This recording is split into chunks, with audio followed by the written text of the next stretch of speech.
Hello, welcome again to Kia Junkies TV and a new video. This is the first in a series about the Swiss Daisy DSP module.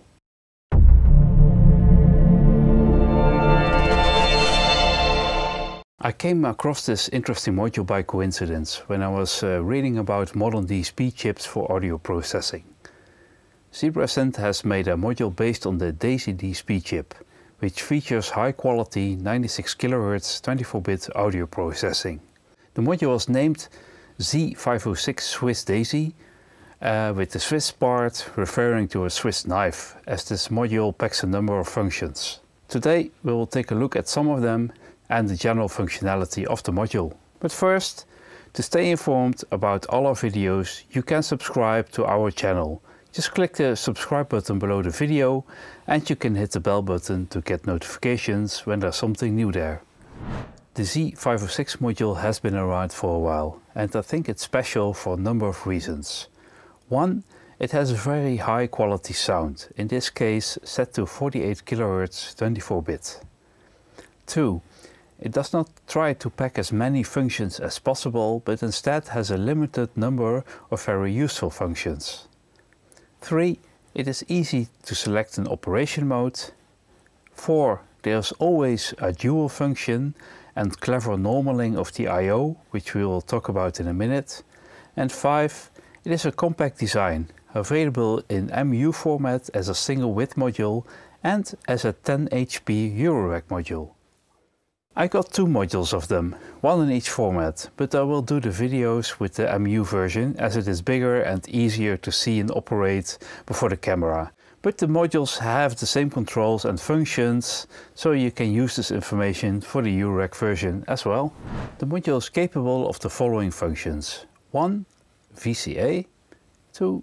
ADSR, envelope generator, and in addition it can do one of the following modes.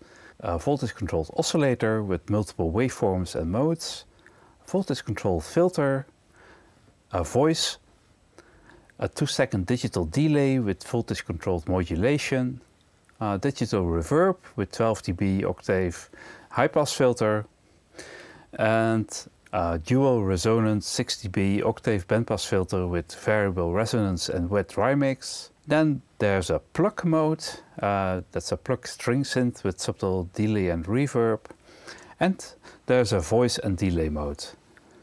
So basically the function is split in two halves.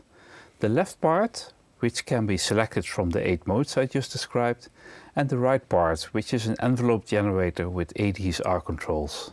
The controls are labeled but can have different functions depending on the mode selected. Let's go over them. So on the left we have frequency and time. This is generally used to set the pitch offset of the module. This is a fine-tuning.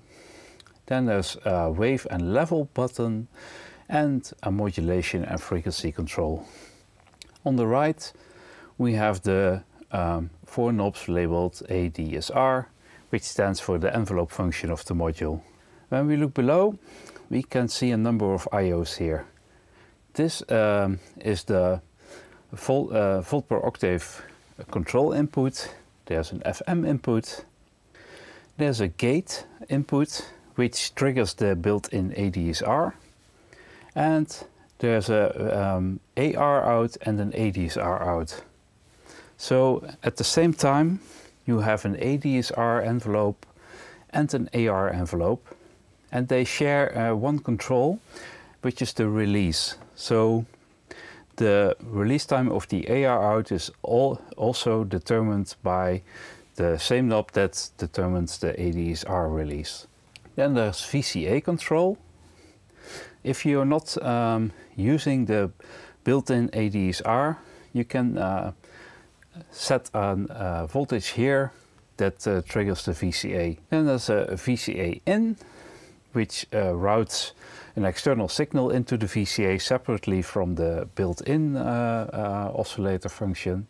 And there's a VCA out, which is usually controlled by the ADSR envelope on the module, but can also be externally controlled, of course. And there's an output here which outputs the left side of the module regardless of the VCA and ADSR function.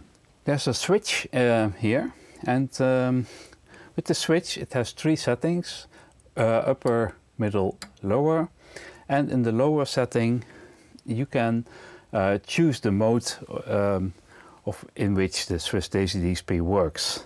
So when you turn this button, the light goes on and off, which implies uneven modes and even modes. So if you count, this will be mode 1, mode 2, mode 3, mode 4, mode 5, mode 6, mode 7, mode 8. So this way it's easy to set the function of the left side. For instance, if we want to choose the VCO mode, which this is the first one, so the light is off, this is mode 1, and then we set the switch back to the middle or the upper position. Now the mode is set, and it is also remembered, so when you switch the module off, the mode is remembered for the next time you switch it on. Then in the middle mode and the upper mode, they determine the function of the built-in AR and ADSR function. Let's take a look at that. So in the middle function, the AR functionality of the built-in envelope controls the VCA.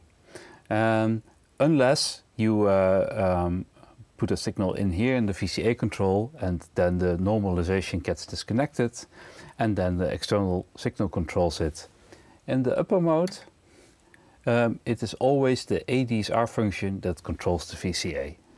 Today we are checking out the VCA mode. I've connected an arpeggiator from a Moog Matriarch to the module as follows. The pitch out of the arpeggiator goes to the volt per octave input here, and the gate of the arpeggiator goes to the gate input here, so it will trigger the built-in ADSR. Now in VCO mode, the knobs have the following functions. This is the rough frequency setting, fine frequency setting. With this knob you can select the waveform that the oscillator will get, and the lower knob has a slightly different function depending on which oscillator mode you choose.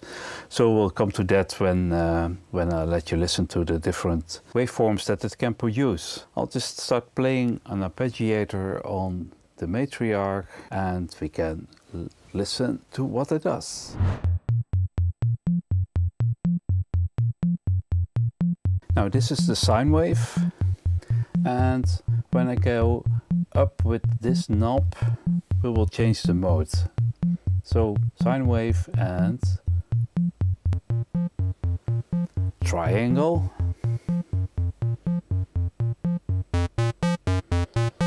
band limited square, and band limited saw.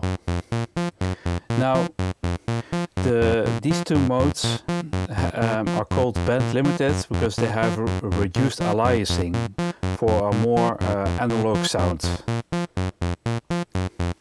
Let's continue. Ramp, saw and square. It's hard to hear the difference between the ramp and the saw, but I'll try to do it again.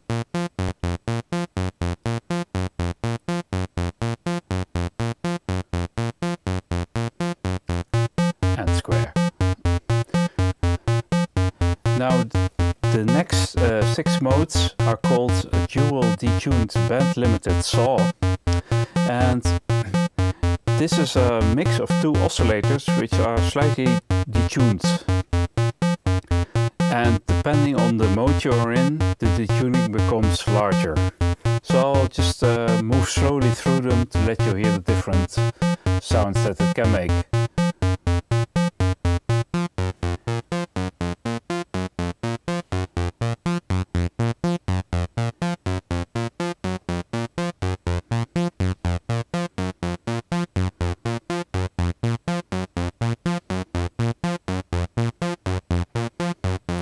Let's add a little release.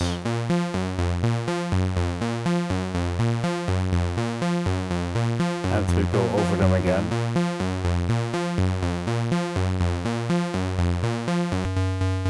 Okay, that's too far. We go back.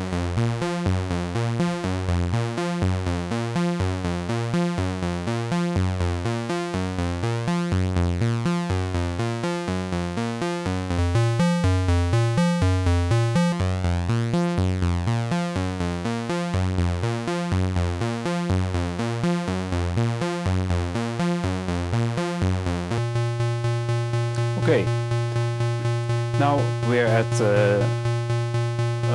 waveform number 14, which is ADSR frequency modulated square. In this case, when I turn up the modulation knob, the ADSR will modulate the frequency more. Let's listen.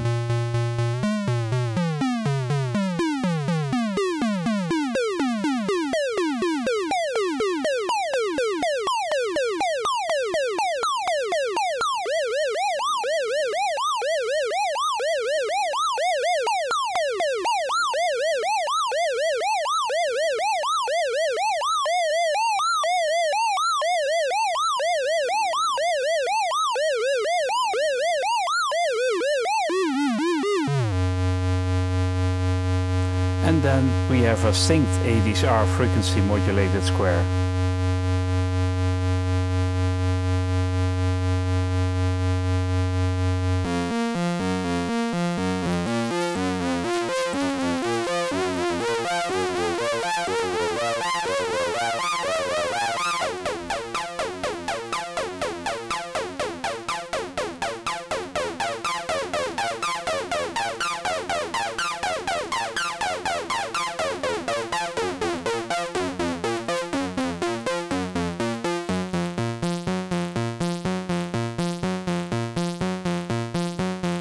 And finally, the last mode, filtered noise.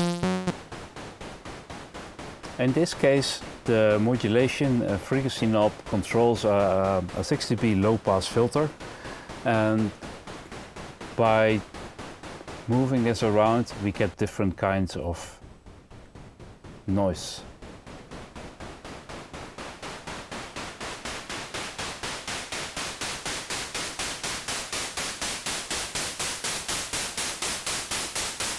And the filter is off when it's set to fully clockwise.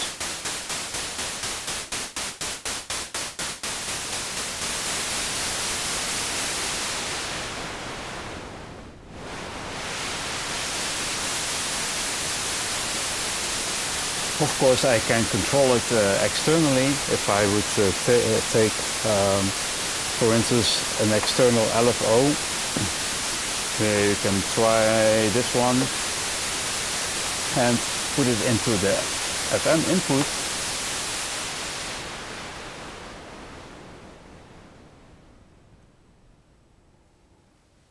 To make use of the extras offered by the module, I've created a small patch with an external filter module. Let me explain. The VCA out of the VCO of the Swiss Daisy DSP goes into an external filter. You can't see it here. And the output of the filter goes into the mixer, and then we can hear it again. And in this case, the ADSR out from the Swiss Daisy DSP is routed into the CV control of the filter frequency. So when I turn that up, we can hear that the envelope not only controls the VCA of the Swiss Daisy DSP, but also the filter frequency.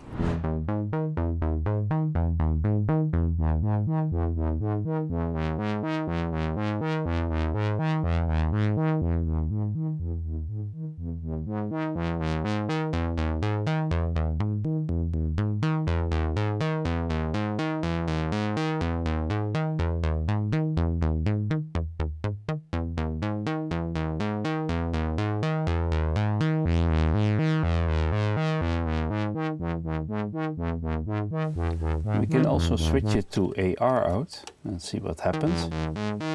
With the AR out, the attack is always minimal, so only the release control is used to close or open the filter.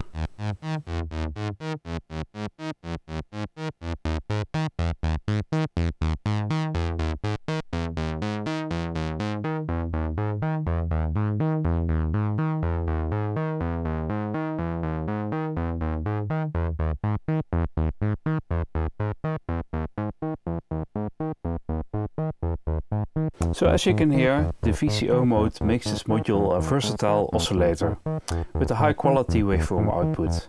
And with the built-in envelope, it becomes a mini voice with added controls for other modules as well. The other modes of the Swiss Daisy DSP will appear in other videos soon, so keep an eye out for those. Thank you for watching. If you enjoyed this video, please give us a thumbs up and don't forget to subscribe to our channel, and we'll see you next time.